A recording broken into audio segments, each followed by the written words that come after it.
Hey guys, welcome to the Next Generation podcast, a space run by young people for young people, where we talk about stuff that actually matters to us, whether it's things we deal with every day or big issues shaping our world. Just a quick heads up, some of the things we will talk about today might be a bit sensitive or triggering. If anything makes you feel upset or worried, please don't keep it to yourself. Talk to a trusted adult or check out the services we'll mention at the end of the episode. Thank you so much for being here, and let's get started.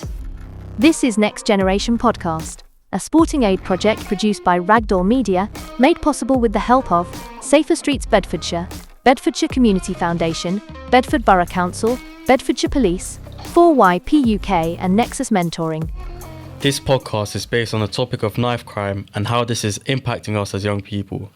Since January 2025, there have been a number of crimes involving knives in Bedford, one which took the life of a young person. The impact of that has been felt throughout the community, both anger and sadness, also the same response that there needs to be some sort of action or change. Knife crime is a complex issue, and we hope to touch upon some of this in the podcast from a young person's perspective. I'm your host, Raf, and with me I have Jordan. James. What are your thoughts on knife crime in Bedford? Can we hear it from you, Jordan, please?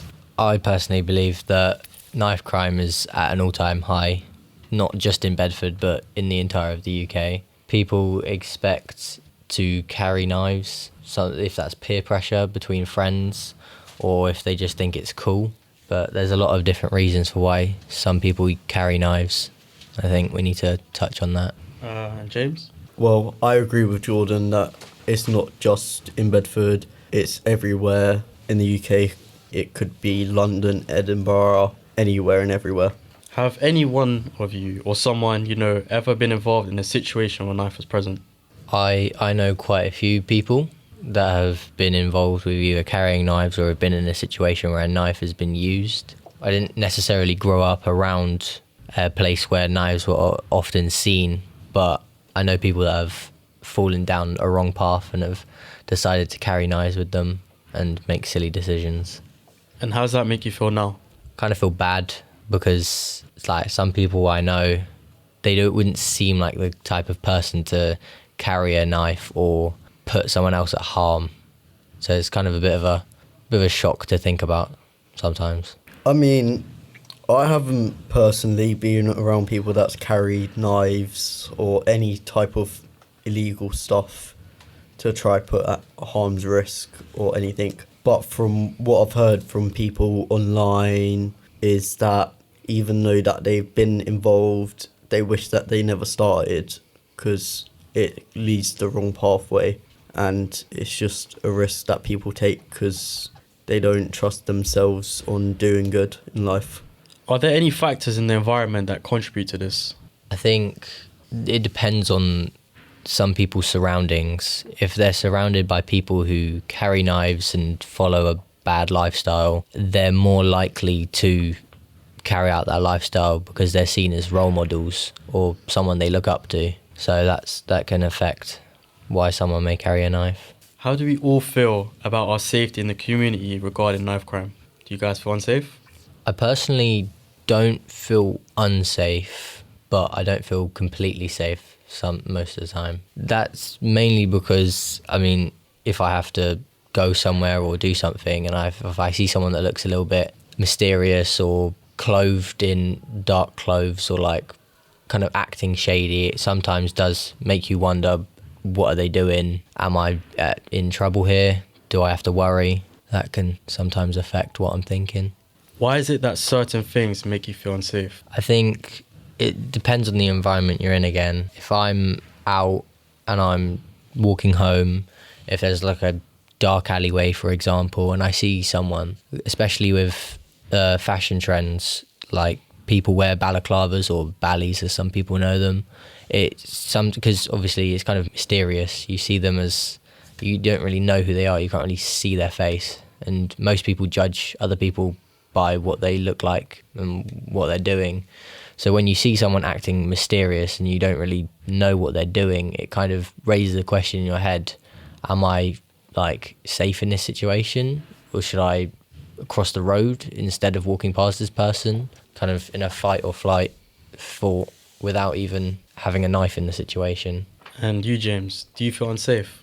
In the community, I would say During the daytime, I feel safe because obviously there are a lot of police around. There's a lot more people out on the streets, so it's harder for people to like not see what's going on. Because I could be going through Bedford town and say if I got stabbed, there are going to be a bunch of people there because it's a town centre. Everyone's going to be there no matter what age, no matter who it is, there will be people there. But during night times, if I was to go out on my own, I wouldn't take dark alleys. I would make sure that I would go near mainstream roads with a lot of light, because outside it can be scary. I walked outside my house the other day and I saw a group of people. They weren't doing anything like dodgy or anything, but it's just where their location was, I did not feel safe. So I turned around and went back inside. In a sense, it's not a case of do we feel scared? It's what's the situation like? Am I going to be okay? And regarding social media, do you guys share your location? I personally share my location with family members in case of an emergency. For example, if I'm coming home from college or school and my phone's about to die, I can just send either my mum or any family member that's picking me up my location and say I'm staying here until you pick me up. Just kind of eases the mind and makes them make sure they know where I am and like if I'm safe. On the other part of it, I also share my location with quite a few of my friends. Now, that isn't necessarily to like check where my friends are. That's more of a sense so that you can see if they're leaving you undelivered, which is something that's quite toxic, I think, in the youth today. So, for example, on Snapchat, my friends and me share each other's location, and that's mainly just to see if, say I sent a message to my friend 40 minutes ago, and then they were last online 2 minutes ago, I'd be like, why aren't you replying to me? That's the other reason I share my location.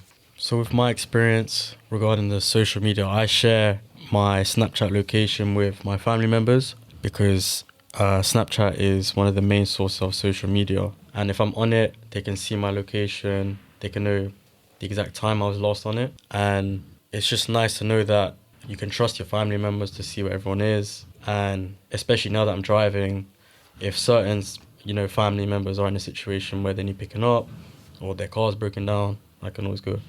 How do you feel social media or general media represents knife crime? Social media brings it up because there can be people saying, oh yeah, it's cool to do this, it's cool to do that. So the youth are being inspired by social media, which isn't okay in any sense. They're still kids. They need to live their childhood as much as they can and not worry about seeing on social media saying, oh yeah, dude, carry a knife, you'll be safer in the streets. Join a gang, you'll be fine. Start doing this. And it's just the sense of kids shouldn't be on social media at such a young age. Personally, my mum let me only have social media when I was 13 and above. She allowed me to have TikTok when I was 13. When I grew up, around 16, I was allowed Snapchat, I was allowed Instagram, because my mum knew that social media wasn't safe. So she helped me stay far away from it to make sure that I don't do anything bad or illegal. I personally think that social media is one of the biggest places where the youth find negative points of view. For example, drill videos and graphic songs or videos of dancing with knives sometimes, especially on TikTok, which is a platform which can be edited, but there's a lot of people that are able to see that, and most people who use TikTok are in the youth age range from 18 to 12 or even below that, so it can give negative points of view to them from a young age. Even though all these platforms have rules and show all these graphic and disturbing videos, why do you think that still is? I think the people that run the platforms still need to have a way of getting money. So although there are rules, sometimes you can bypass those by maybe even, for example, dimming the light on the video so that people that are watching it can't normally see what's in the video, or like covering it with stickers, for example on Snapchat, using stickers to hide things in the video or the picture.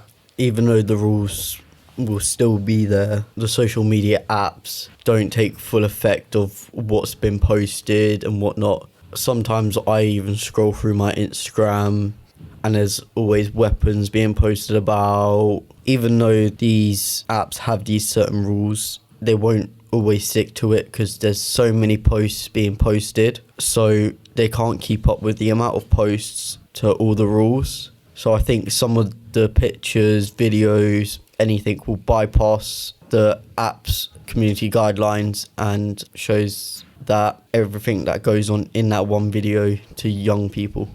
What support systems are available to help divert young people away from knife crime? I personally think that on social media, reporting of videos and reporting of people is helpful, as you can remove harmful content that may give bad impressions or bad ideas to the younger population. In actual life, I think having good role models and surrounding yourself with good people is the most important thing, as they allow you to grow as a person, understand the world better, and just in general make you a better person. Teachers can help. I used to go to this thing called a youth club where that helped me out, stay away from like bad things that used to happen to me. It's helped me concentrate on my life, get my life back together. I have no worries of going back down the bad path of what I did. Different things can help different scenarios. So you could either talk to someone and change your whole life around if you're doing bad things in the community, or you could do it by yourself. Be proud of yourself. Even if you need someone to speak to, there will always be like emergency contacts out there. There will just be anyone and everyone around to speak to. Like if you're still in school, you can speak to your teachers, your head teacher, about what's going on. So with my personal experience, I think that youth club has been the best support system for me. You know, like during sixth form, a lot of the students would start smoking and getting addicted to it. And then after sixth form, I know a lot of them sell drugs and are involved with the wrong people, which, isn't good to see, because you expect them to do so well and, one small thing leads them to a different path. So I think for me, youth club has been the best because whilst being here, I've made a lot of good friends, good relationships, and even in front of the younger kids, it's taught me to be a better role model, to show them that different paths are available, and it's teaching me to make sure they stay on the good path. So I think youth clubs is the best support system. Have any one of you been involved in a situation where a knife was present? I have had a knife been pulled out on me. This was back when I was in college. I was around 17 at the time. My mates thought it would be funny to take me around a corner, pull out a knife, and obviously where they've done it, there's been no CCTV footage of it, so even if I did snitch on him, or as the youth say it now, snake on them, he won't get in any trouble because it wasn't caught on CCTV. When it happened, I was scared because obviously it's been the first time someone's ever done that. You don't really expect to be in college and 1 minute someone's pulling out something on you because they're scared of what other people will do to them if they don't start carrying it. In my personal opinion, my experience, I've also had a knife pulled out on me. I was travelling from my friend's house back to my house on my bike, and I went under this underpass to get to my house, and obviously it was dark out, probably like night time. Not many lights underneath the underpass, so it's a bit of a dodgy place to go, and obviously with what I think of people as dodgy, like wearing dark clothes, acting suspicious, as I went down there was 3 people there, and they ended up like asking me, where are you going, what are you doing, where am I from, and things. And then when I didn't answer them, they decided to pull out a knife, which obviously at the time shook me. And in that kind of moment, my brain just went fight or flight. And obviously, I don't think anyone really wants to fight someone with a knife, so I just got on my bike and went. But yeah, after that, I kept looking behind me to see if they were following me or not. I was still shaken up by the experience. With my personal experience, I've been in the same room where my older stepbrother pulled a knife on my dad. Growing up, those who weren't very close, it got to a point where he thought using a knife would allow him to do things his way. Yeah, my older brother used a knife, and to be in the same room, it didn't feel right. You know, it's like I've seen another person. It didn't feel right. So it makes me feel, gutted now, because the relationship could have been so much different. If that incident didn't happen, it still would have felt like a family. Would you guys talk to the police? And if so, why would you? In my experience, after everything that happened, I called family once I was in a safe place. And then when they got home, we called the police, put in a report, and they handled it really well.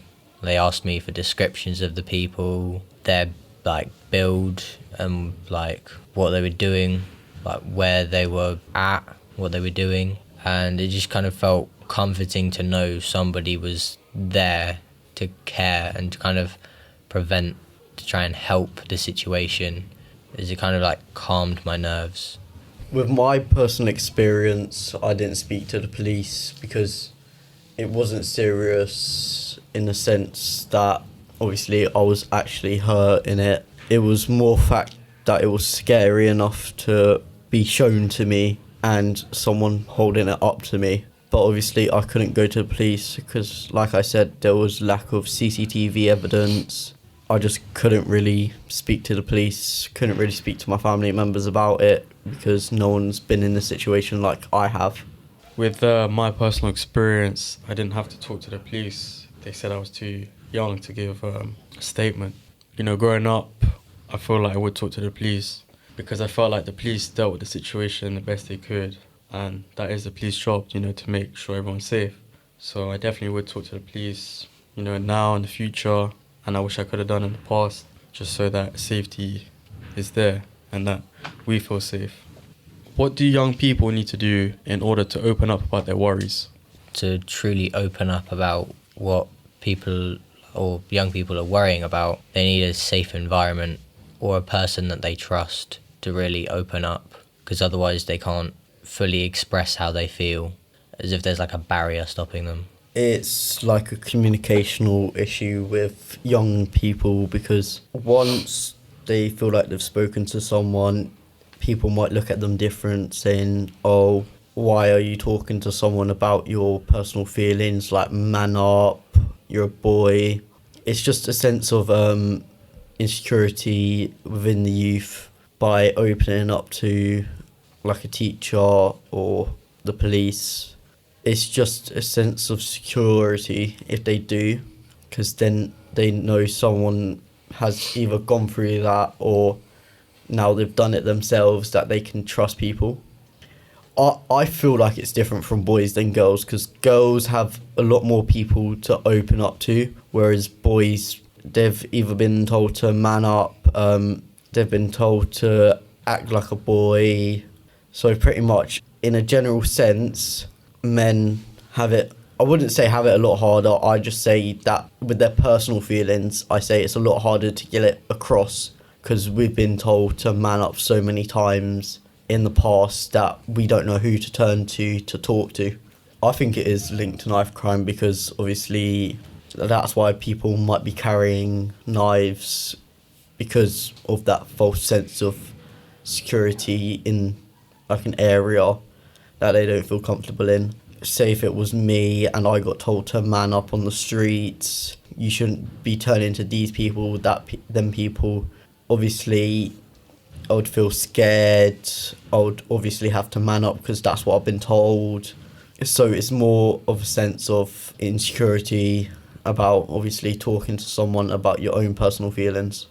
Do you think toxic masculinity plays a part in this? I personally think it does. I think girls and women have more friendships where they're more open towards feelings with their friends, so they can talk about things that maybe boys wouldn't or are maybe too nervous to. And I feel like with some boys, when they don't have that outlet to express themselves or talk to someone about it, it can build up into like a nervousness or a false sense of safeness, and then that can make young people decide to carry a knife because then they feel they're more safe and they feel like there's something there that they can hold on to and they don't have to worry about themselves. I agree. I feel like, as boys grow up, there's that idea that they have to have a different persona around a group of boys. They need to feel like, like they're the alpha. They need to, show off, keep up with trends. So I feel like if boys are not keeping up with that, then they start getting bullied, they start feeling left out, they start feeling neglected. And as they grow up, they're going to have that idea that they need to be rude or they need to fight in order to get things that they want. And I feel like that's where knife crime gets involved. If they feel threatened, then, showing off a weapon can help resolve all their problems. They think that holding a knife is, the most powerful thing to them. They think that all problems will be solved just for showing off the wrong sort of equipment. Did you guys stop hanging out with your friends because they started to carry a knife? In my personal experience, I haven't had a friend that I'm close to carry a knife. I've had more friends that have drifted away due to their personal lifestyles or the people they're hanging out with that have carried knives. I feel once someone starts to carry a knife, it almost becomes the norm. And it's hard to stop them from carrying it because it feels like wearing clothes in public. Like you have to have it, otherwise you don't feel like you're normal, you don't feel like you fit in. And I think that's one of the main problems with carrying knives. You feel that you're superior or you're stronger or that you're better than other people. I personally did start to drift away from my friendship group because they were hanging out with a certain person that did pull the knife out on me, and obviously everyone thought it was a joke. But since the guy left the college, obviously I reconnected with my friends, and obviously they were like, oh yeah, we're so sorry for what happened to you, we didn't know you actually felt scared in a sense. So in my personal experience, I did drift away from my friends, but that's because everyone was laughing at me when they don't know how I actually felt in the situation. What advice would you give to young people who have been in the same experience you just said? I would personally say make sure that there is a CCTV near you that can either overcast you or that can see where you've gone, so the police can get hold of that CCTV footage to make sure that it doesn't happen to you. And if it ever does happen, inform someone immediately, because in my sense, it was scary to be by myself talking about it. Obviously I wanted to tell my teachers, but no one would have believed me because I had no CCTV footage. It's just you need to speak to someone eventually. Obviously, the sooner the better, because then it can get dealt with right then and there. I think on top of that, if you go out in public, make sure you go out with a decent amount of friends. Make sure that they're good. Make sure if you do get into that situation, make sure that your friends can support you. Maybe one can take a video. And I would also say avoid taking alleyways or, a quicker route to home. Just take the most safest one, even if it takes an extra 5-10 minutes. Make sure you stay on the main roads where there's enough light, people driving by near you so they can see, or even people walking past you can help. What are the legal consequences of carrying a knife? The legal consequences of if you're getting caught with it, it can be up to six months or 4 years, but based on the situation and the circumstance of if you've had any past interactions with the police. If you're just carrying it for safe purposes, feel safe and secure around your area, then you could be facing up to 6 months of community service or 6 months in a jail cell, because obviously you're the one carrying it and it could impact your own life by giving you this prison sentence. So Personally, I wouldn't say carry it, because I don't think you want on your criminal record 4 years and to do anything with you, because if you do that, then obviously you're going to be scared about what's going to happen next. What are the long-term impacts on young people who carry a knife? Again, with carrying a knife, it becomes a norm for some people. It feels like they have to carry it. I'd also like to say that I saw a fact a couple of weeks ago. It was 40% of people who carry a knife end up being stabbed by that exact knife by the other person that they decide to pull it out on. I think that is just a big problem. I just think carrying a knife in general isn't worth putting your own life at risk, let alone another person in any situation. I personally say, like, if you are going to carry it, just don't be reckless with it, because obviously the facts are people are being stabbed no matter what they're doing. Even if it's for protecting themselves, you'll either get stabbed by a different knife or you'll get stabbed by your own. It's just a sense of think about your actions and what you're going to be doing and what could be the long-term effect, because like I said, it could be up to 4 years in jail. And do you not think this impacts their educational outcomes? Once you get yourself involved with anything that doesn't fit into the norms of the education system, it can slip. For example, one of my friends stopped coming to school, ended up falling into the wrong crowd, carrying a knife, ended up drug dealing, and he ended up never taking his GCSEs, didn't go to school for probably 2-3 years, and it's just a big difference because you can see how much of an impact the school system has on someone and their intellect compared to other people. And because of that, do you think there are any mental health issues that are caused? When you're not at school, it feels as though you've got not much to do. So It would make you feel lonely. Yeah, it would make you kind of thrive to do something. So if that's walking around in town centre with a knife just because you've got nothing else to do. I think staying in school is good because you look forward to going home afterwards, and then it's just a routine of using your time to better yourself instead of using your time to harm others or harm yourself. This is Next Generation Podcast, a Sporting Aid project produced by Ragdoll Media, made possible with the help of Safer Streets Bedfordshire, Bedfordshire Community Foundation, Bedford Borough Council, Bedfordshire Police, 4YP UK and Nexus Mentoring.